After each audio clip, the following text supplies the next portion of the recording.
I'm Kier from In Defense Of, a podcast member of the Gonna Geek Network, just like the one you're listening to now. The opinions expressed are those of each individual.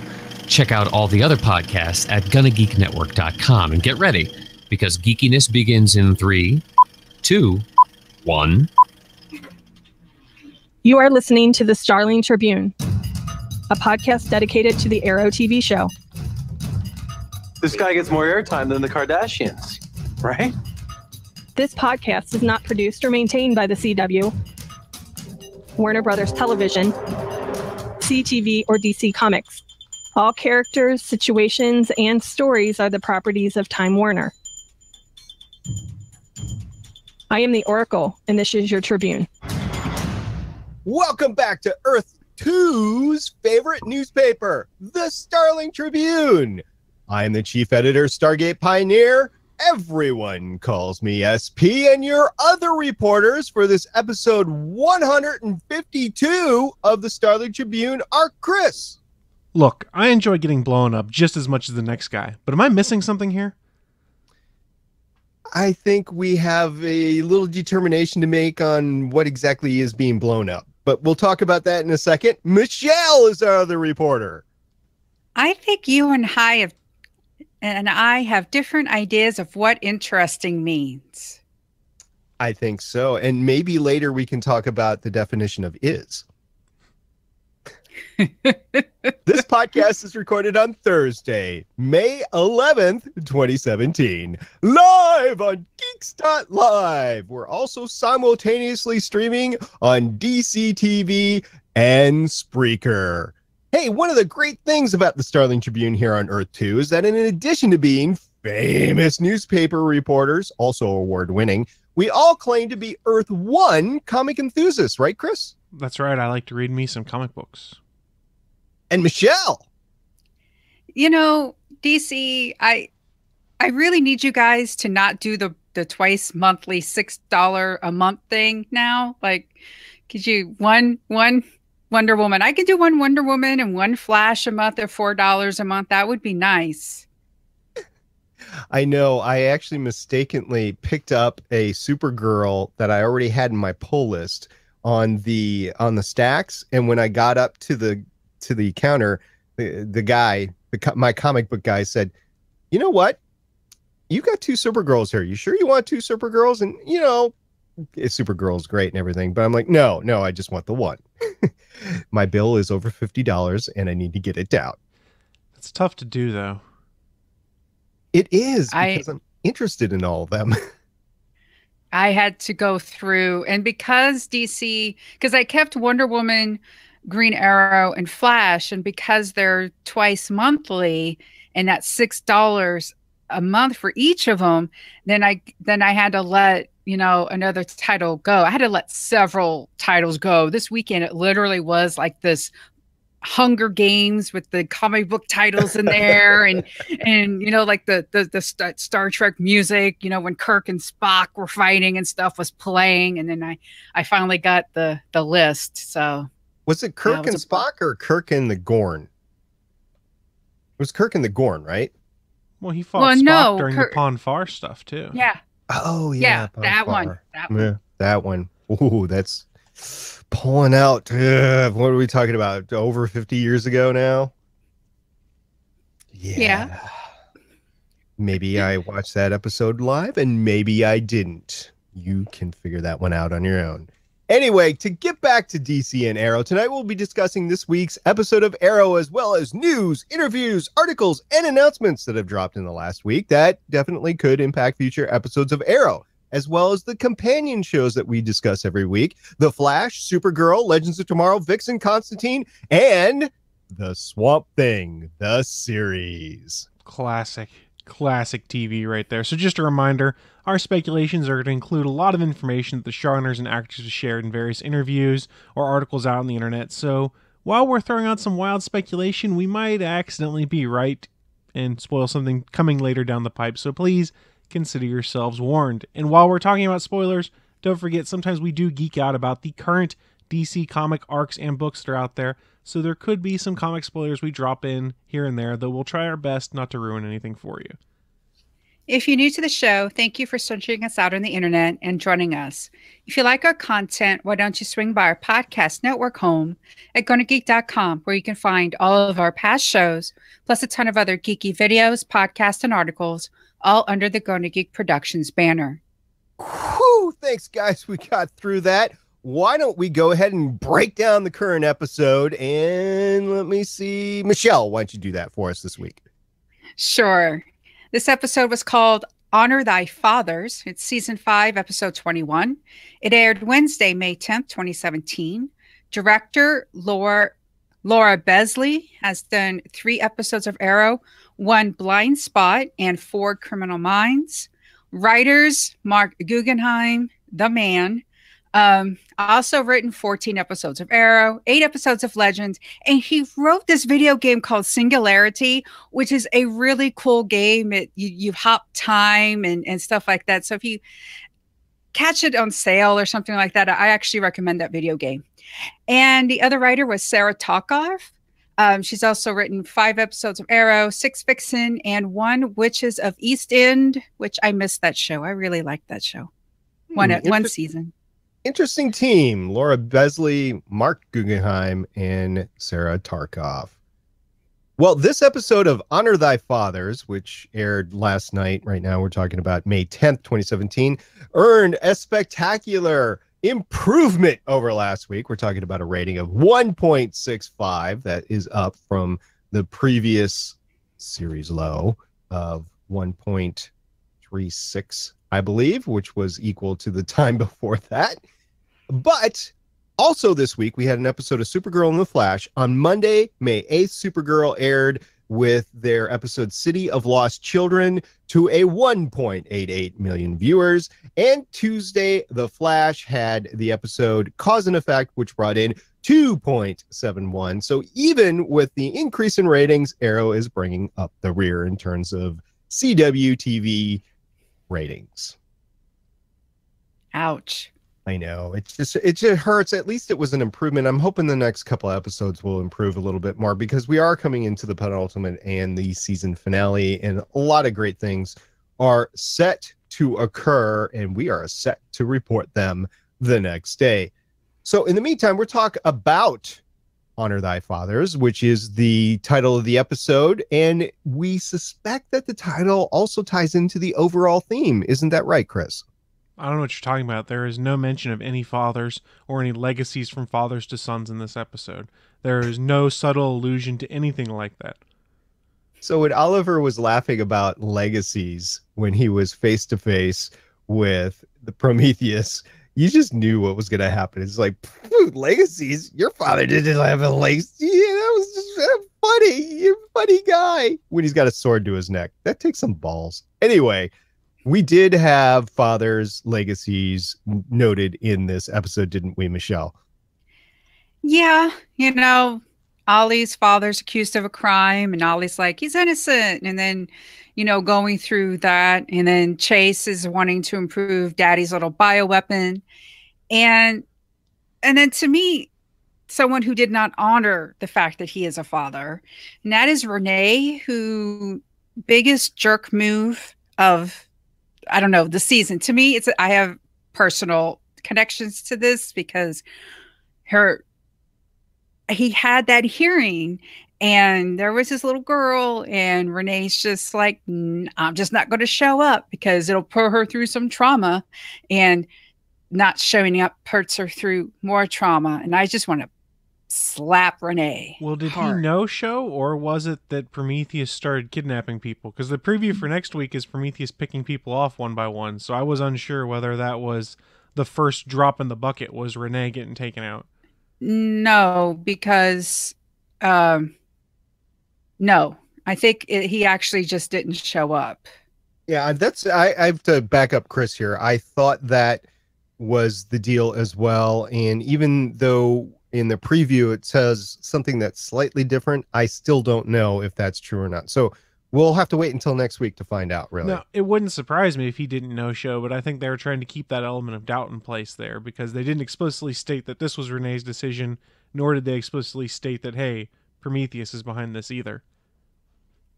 Well, I I hope Renee was it's like if Renee wasn't kidnapped and he's just a no-show, like epic jerk face jerk.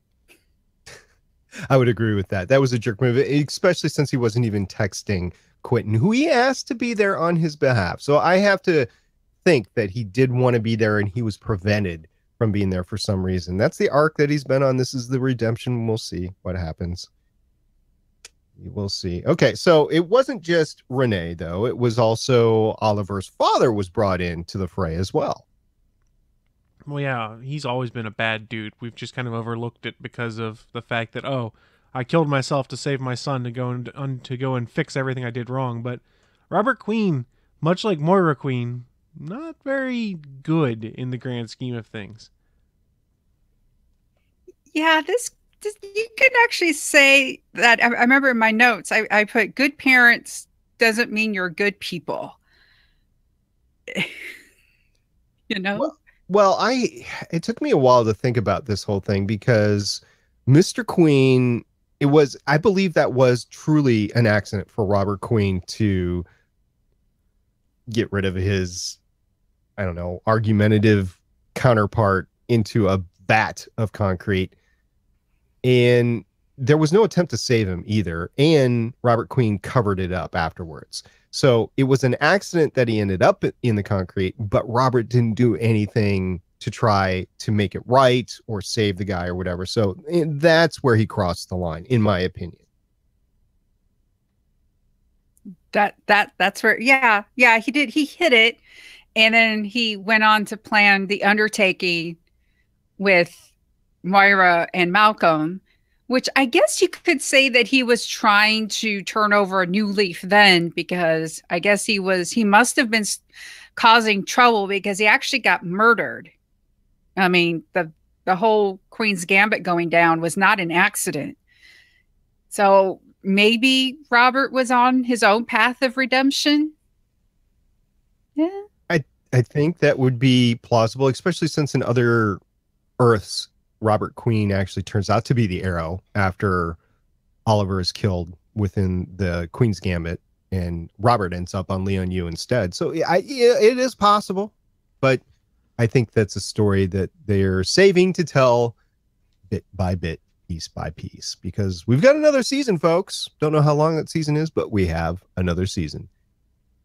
So that is the main theme of the episode. Included in that theme, though, there were a lot of good fights. We had the chemical fight, we had the defuse the bioweapon, and we even had some moves on Lian Yu. Not much, but they were there. So, Chris, what happened at the chemical plant? Lots of gunfire, man. We got to bring back one of my favorite guys. Derek Sampson's back. Good old Cody Rhodes. Yeah. So do you think he successfully did the fight, or do you think his superpowers? Oh, his superpowers totally make it for him. I mean, the dude feels no pain, so a fight with him it's tough to for your opponent to beat him. Gotcha. And then there was the big fight when they were defusing the bioweapon. This was a multi-stage fight like we're accustomed in the Arrow Team era. And you've got a roof fight, you've got a stairwell fight, and you've got kind of a separate roof fight going on, don't you, Michelle? Yeah, my favorite part, I know Prometheus and Ollie in the stairwell, the stunt guys did great, but my favorite is Dinah. I really enjoy Dinah in this episode. Not only did she kick butt as Detective Drake because she's, finding evidence and putting evidence together, and here's a suspect, and then she's got her bow staff in the fight, and she does her canary cry and everything. She had a stellar episode. Have I mentioned that Dinah Drake was my new favorite character on Arrow? Have I mentioned that before? No, never. Never at all. This is a surprise, SP. I did not have any idea. Juliana Harvey. Is it Harvey? Harkavy? Is that how you thought say it was, or something like that? Harkavy. She does an amazing job. She is what the show is made for, and I would say she is actually out acting even the great Stephen Amell on there because she's just that captain. Every time she's on screen, I want to see her. I don't care about the rest of the team. And yes, Oliver is going through some amazing stuff in this episode, but Dinah Drake has it going on, and they just need to continue that because I now have a reason to keep watching this show, and that's Dinah. So please don't kill her off. Please don't do it. So yeah, that was amazing, especially the Canary Cry. She only did it once, and it was at the exact right time. It was great. And it was a team takedown of your favorite guy too, Chris, by the way. It took 3 of them. That's what you need to do to take out a badass like that. And they did. Mm-hmm. Okay, so we had some amazing flashbacks. Another great aspect of this show since day 1, really, with the pilot episode. And we get more Anatoly. I thought we weren't going to get any more Anatoly, but we get a little bit of time with him. And they're still friends. They're still brothers. It's before they have their falling out. No, that line killed me when they're saying their goodbyes at the beach, and he's like, you will always be my brother. And it's like, no. Did you guys like the fact that Oliver just knew how to fly? Like, he had that radio thing going back to, I believe it was season 2, right? He had the radio thing. Oh, my dad's a pilot. I've hung around airplanes. Well, now he's flying. It doesn't seem to me that Anatoly knows how to fly. And yet, Anatoly's got to get himself back in a float plane back to Russia. And he doesn't know how to fly. It could make for an interesting trip then, couldn't it? It's problematic. I think so. It was good to see the Mezzo in the background. It was good to see Deathstroke's mask. It was just good to be back on the beach. And we kind of called it that Oliver wears a fake beard and a wig because that's what's in the bag that Anatoly gives him. Because he says that line about how, no one's going to believe there was a barbershop on the island. Yeah, that was a funny one. Because we've been thinking about all year, how's he going to get that hair? How's he going to get that beard? And, we've been kidding that it's vodka and the magic herbs. Well, we find out it's just fake wig and a beard. I forgot about the Umezo, though. The Umezo's there. He could swim out to the Umezo, and there would be a razor and some scissors out there. He could be giving himself a haircut. It's possible. Yeah, it's possible, but highly unlikely. Because we know those are shark-infested waters, right? Yeah, exactly. Remember, he's trying to, he's setting up this elaborate ruse right from the beginning where he's telling the world, I was stranded on an island for 5 years, and it's a complete and utter lie right from the get-go. So he's like, I got to sell it somehow. Well, remember, Oliver likes to lie about everything, we've come to realize over the course of this show. There's one thing Oliver is good about. It is lying. Good about, but not good about doing. He's even lying to his own sister about the video from their dad. Oh, no, I don't want to show it to her because it tells her to look out for me. Really? You're going to prevent your sister from the last words from her father, and you think it's okay? I don't know. Thea's been kind of off the rails for a while between the bloodlust from last season and not feeling like she's really found her path this season. I don't have a sister or any siblings really, but I can score to see where he's coming from. It's not a malicious act. It's an act he feels he's trying to protect her, and he does come to the realization later on in the show, give him credit, that he shouldn't have done it.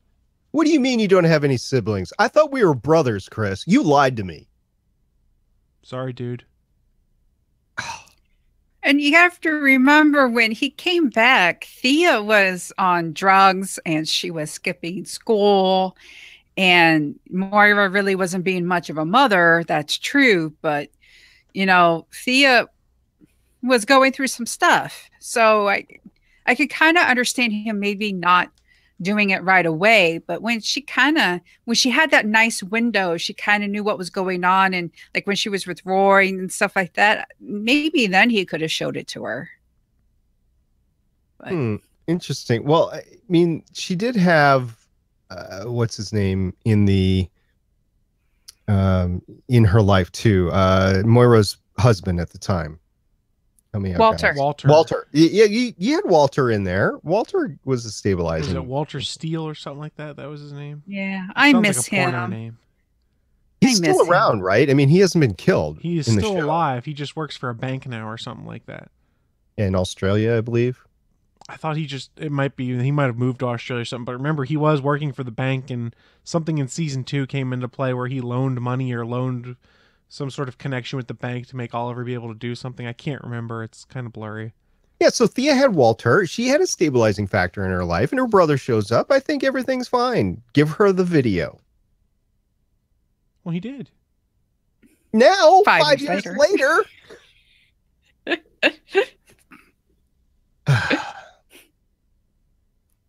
All right. What else does Oliver do this episode, Michelle? Well, Felicity fans had a moment this episode. Felicity in this stunning little outfit. I loved like the blouse with the flouncy little thing, and then like she had like this high-waisted skirt. Anyway, it was a really majorly cute outfit. Anyway, so her and Oliver have like this conversation where, you know, he's like, you know, the past is pulling me back and blah, blah, blah. And then she's like, you know, you've done good.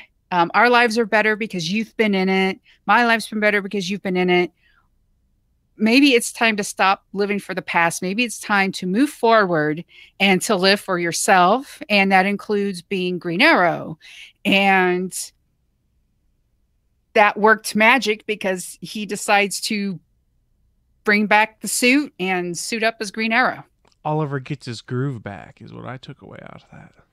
I think this is all a ploy by Prometheus and by Talia to get the Green Arrow back out in the streets again.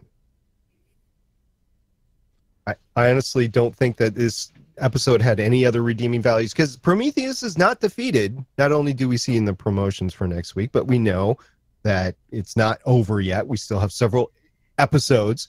This season isn't going to end on a 2 or 3 episode prologue.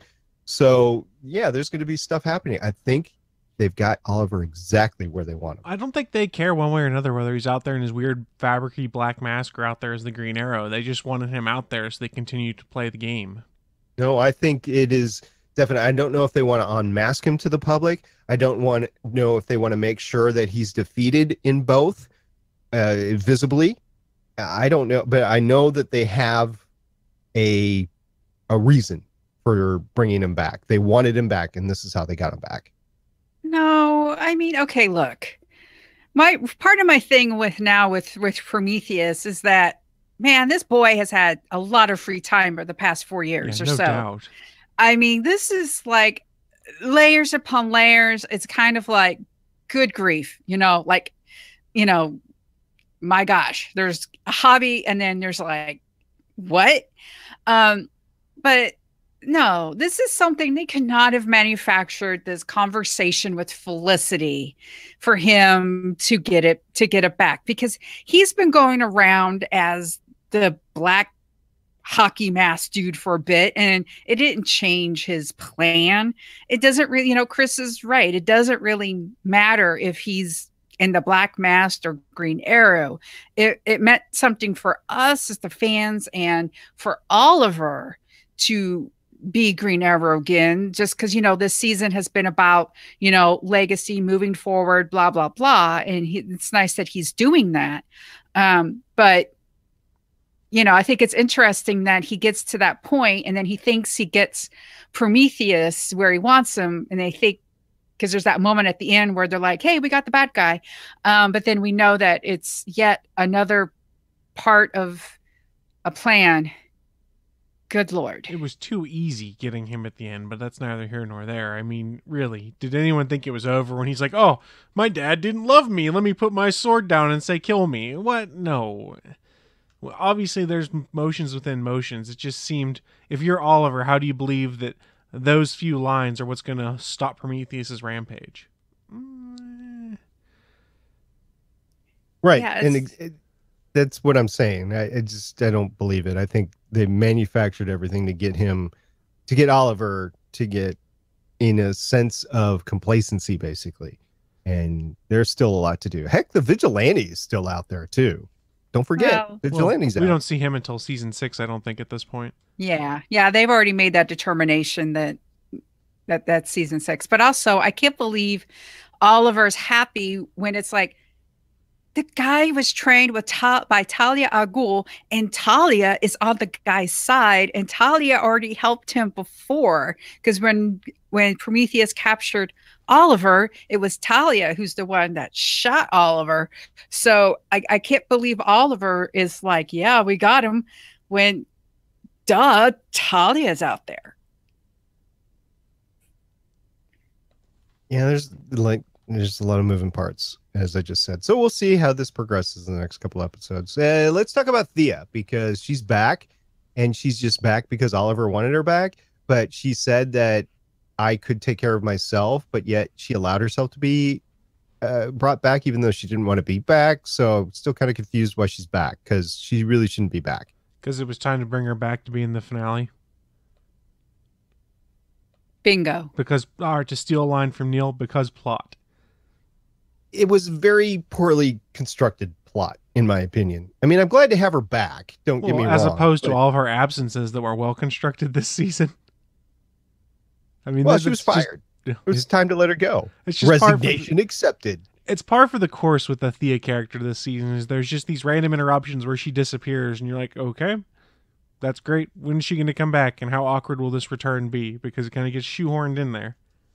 Well, how many other people are gone? Like Ragman's gone. What's her name is gone.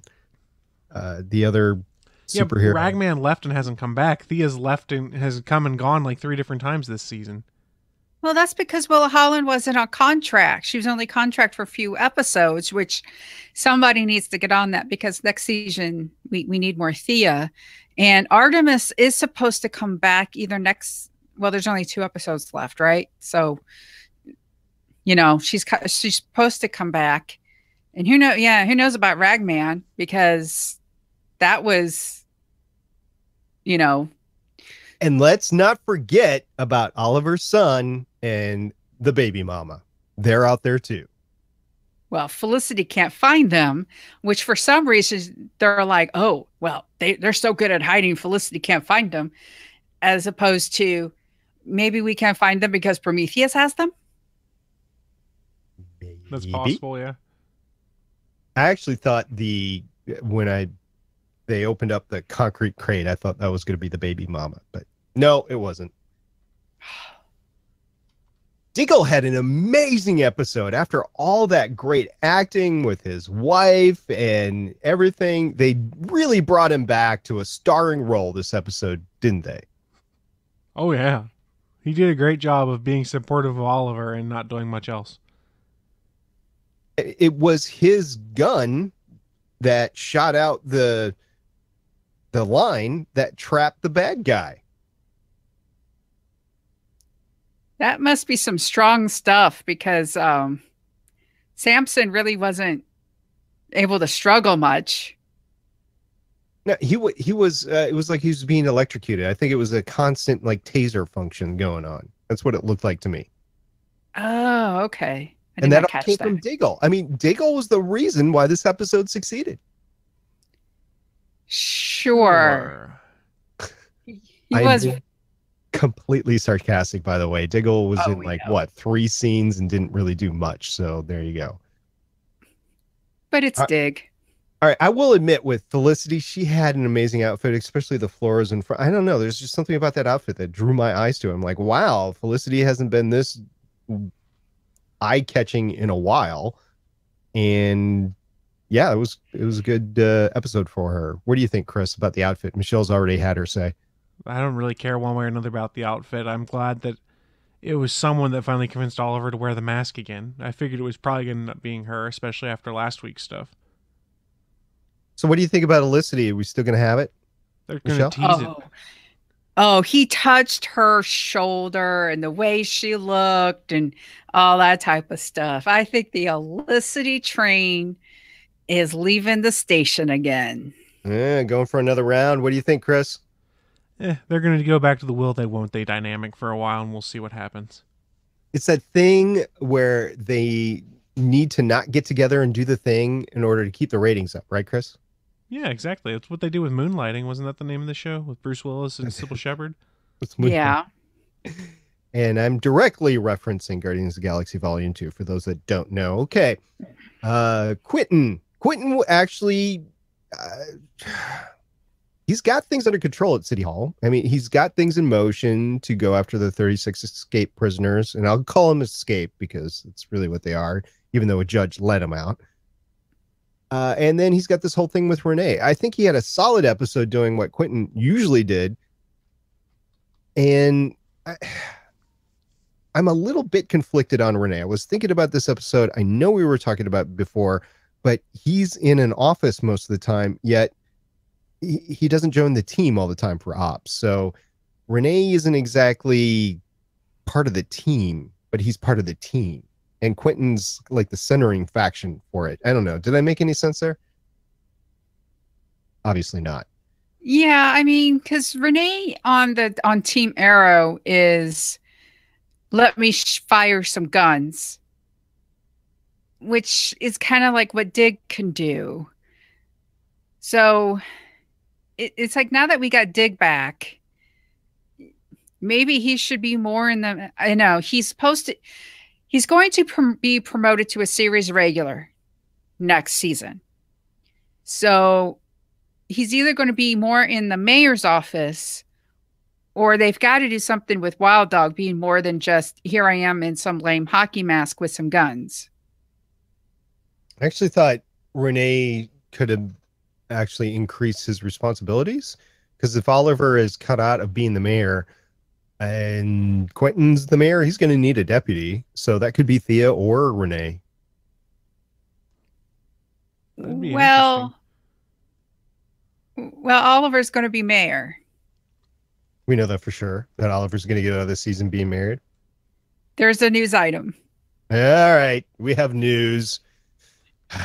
Theory just completely decimated. All right. So let's talk about being terrific, Chris. He just said, well, yeah, gets the nice line of, we're terrific here, or something like that. He gets to use his brain and his brawn this week. Gets to knock a dude out earlier on in the episode, and then defuses the bioweapon at the end. Not a bad week for Curtis. And he doesn't get his butt kicked. Always a good thing. All right. What else do we got, Michelle? Not much else. Besides, so Prometheus, did you guys notice at the end where, okay, so Prometheus is in an Argus cell, but they let him have television, which, okay, whatever. But one of the things I liked was, I don't know if you guys noticed this, but, you know, Oliver's making this great speech as mayor about moving forward and all this type of things and stuff. And the way it's like, you saw the reflection of Oliver as mayor on the cell, because it's a clear cell, and then you see Adrian and it's almost like overlaid. I really thought that was a great piece of direction right there. I thought that was really cool. Yeah, I thought it was a really cool shot when they did it too. Even if it was just CGI, it was very well done. I admit, I was looking at that going, wow, they really pulled that one off. Although I will say, because of my time overseeing prisons briefly, I do know that they do get TV time when they're not being bad. So if they're on Suicide Watch, I don't think they do, though. And the room kind of reminded me of a Suicide Watch room. I felt it was just kind of an FU to him, which was like, hey, watch what Oliver's going to do now. Could have been. Yeah. Could have been directed by the mayor, because we all know he does what he wants to do and avoids the advice of his protectors around him. Or the Argus director could have suggested it. Oh, the Argus director, which was not in this episode. No. All right. Chris, you got anything else? I do not. All right. Michelle, if you don't have anything else, why don't you take us into what is in store for us next week? Sure thing. Next week's episode is called Missing. It's episode 22. So it's the penultimate episode. Mm-hmm. It's going to air Wednesday, May 17th. Black Siren returns to give Chase help. Felicity plans a birthday party for Oliver. Parties on Arrow. Yeah, like that's going to be great. That never fails. It never fails at all. And Lance is angry with Renee for missing the custody hearing about his daughter. Director Marzi Almas, writers Speedweed and Oscar Balderrama. Yeah, it's going to be a good episode. Of course, the penultimate episode of the season, because we know it is not the series. The series has been renewed. All right, gang. With that, we're going to move on into the weekly news.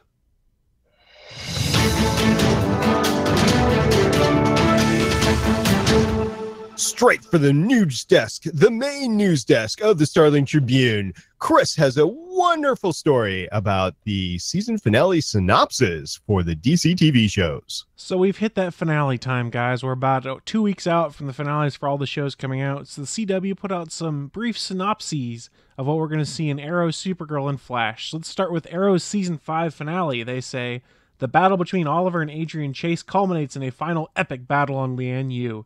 After recent events, Oliver decides to recruit a group of unlikely allies, Slade, Nyssa, Merlin, and Digger Harkness, to defeat Chase. However, Chase has his own army, Black Siren, Evelyn Sharp, and Talia al Ghul, and the forces collide in an explosive season finale. Wow. Slade. I didn't know it was going to take place on Lian Yu. That is some good news. It seems like they've been building up towards it. Supergirl season 2 finale. What we know is that Supergirl challenges Rhea to save National City. Meanwhile, Superman returns and Cat Grant offers Supergirl some sage advice. Cat Grant, yay! And then we get even less detailed in the final synopsis. Season 3 finale of Flash. With nothing left to lose, Barry takes on Savitar in an epic conclusion to season 3. That's a very detailed synopsis they gave us there. Mm-hmm. A lot of Barry. Mm-hmm. Mm-hmm. Definitely. Well, we'll see in a couple of weeks what's going on there. In the meantime, Michelle, we're exploring the conflicts between being mayor and being the Green Arrow. Yes, during a recent interview, showrunner Wendy Miracle told comicbook.com that the man in the hood will be spending his days at City Hall come next season. Miracle said what's going to be a central question for season 6 is how can he do both? We've played with that in the past in different ways before, but I think the success of what he's done in the mayor's office and his ability to have impact is going to raise those stakes to a different level and hopefully create some great stories. So this is why I said that he looks like Ollie is going to be Mayor Ollie next season. Interesting.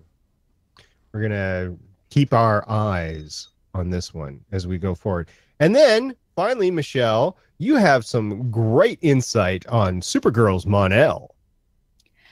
Yeah, will Mon-El ever get a super suit?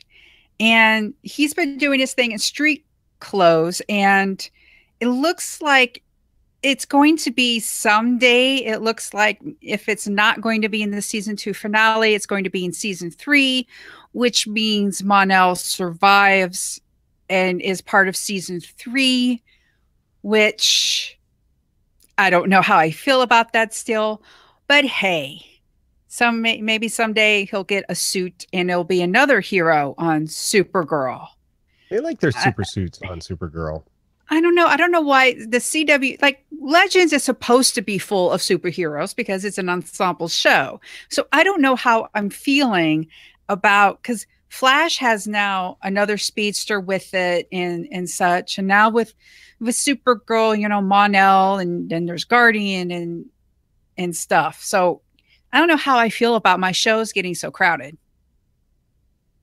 It's definitely a balance, and we've seen it come and wane with Arrow, because you have these big teams being built and then just off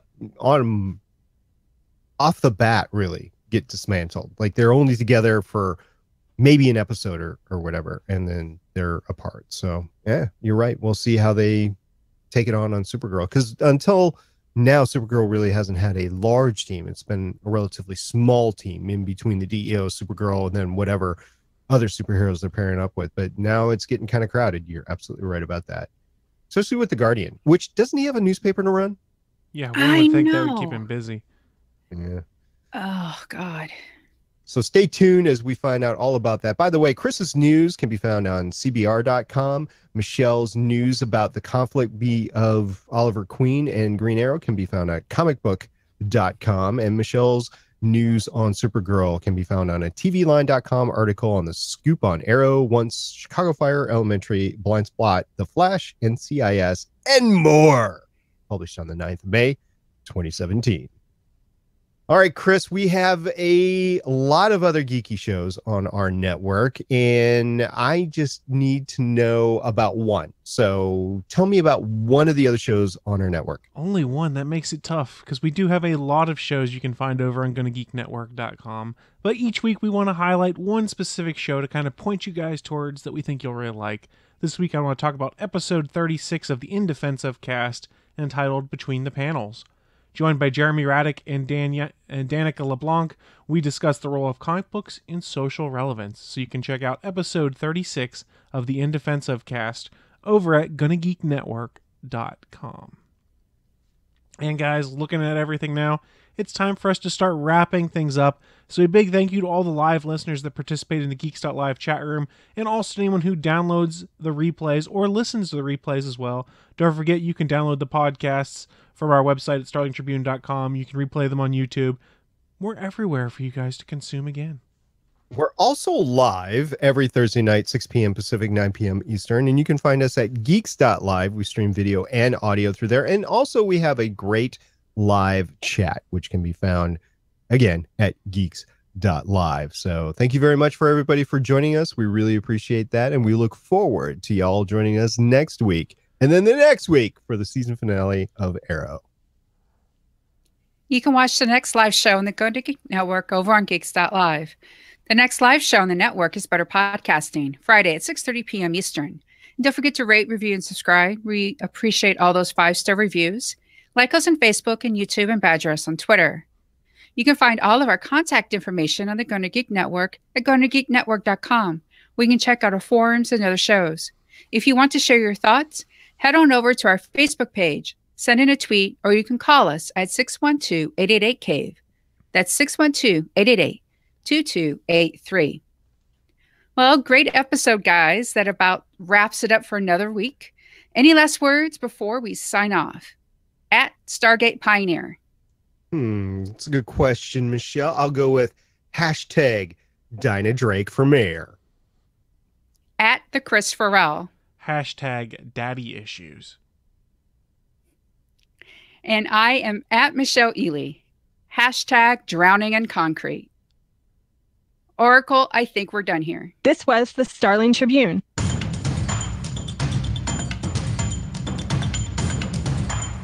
You can leave us feedback at GonnaGeek.com or check out our archive at StarlingTribune.com. Visit GonnaGeek.com for more podcasts.